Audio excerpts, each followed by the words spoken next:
Guys, അപ്പോൾ നമുക്ക് ഇന്നൊരു ഉണ്ണിയപ്പം ട്രൈ ചെയ്ത് നോക്കിയാലോ. അപ്പോൾ ഇത് നമ്മൾ വല്യമ്മേൻ്റെ വീട്ടിൽ നിന്നാണ് ആക്കുന്നത്. അപ്പോൾ ഫസ്റ്റ് തന്നെ നമ്മൾ ശർക്കരയും പിന്നെ വെള്ളവും കൂടി ഒന്ന് തിളപ്പിച്ച് ഇങ്ങനെ എടുക്കണം.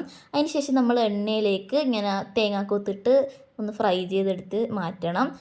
അതിന് ശേഷം നമുക്ക് 1 കപ്പ് വറുത്ത അരിപ്പൊടി, 1/2 കപ്പ് മൈദ, പിന്നെ 1/4 കപ്പ് റവ, ഉപ്പ്, പിന്നെ സോഡാപ്പൊടി, എള്ള്, നേരത്തെ വറുത്ത് വെച്ച തേങ്ങാക്കൊത്തും അത് വറുത്ത നെയ്യും കൂടി ഒഴിച്ചിട്ട് അവിടെ വെക്കുക.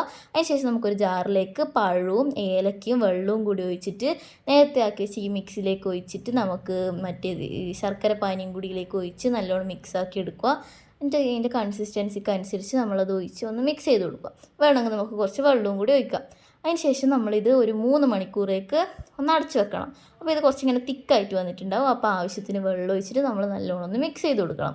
അതിന് ശേഷം നമുക്ക് നമ്മളെ മറ്റേ ഉണ്ണിയപ്പം ചട്ടി എടുത്തിട്ട് അതിലേക്ക് വെളിച്ചെണ്ണ ഒഴിച്ചിട്ട് നമുക്കിത് നല്ല ഇങ്ങനെ ഒഴിച്ചെടുക്കാൻ നല്ല രസമാണ്. ഞാൻ നല്ല രസത്തിൽ ഒഴിച്ചു കൊടുത്തതിൻ്റെ കയ്യെല്ലാം പൊള്ളിയിട്ടുണ്ടായിനി. അപ്പം നമ്മൾ അടിപൊളി ഉണ്ണിയപ്പം ഇങ്ങനെ റെഡിയായിട്ട് വരും. അത് തിരിച്ചിട്ടിട്ട് നമുക്കിതൊന്നും ഇങ്ങനെ ഫ്രൈ ചെയ്തെടുക്കുക. അപ്പം നമ്മൾ അടിപൊളി ഉണ്ണിയപ്പം നല്ല റെഡിയായിട്ട് വന്നിട്ടുണ്ട്.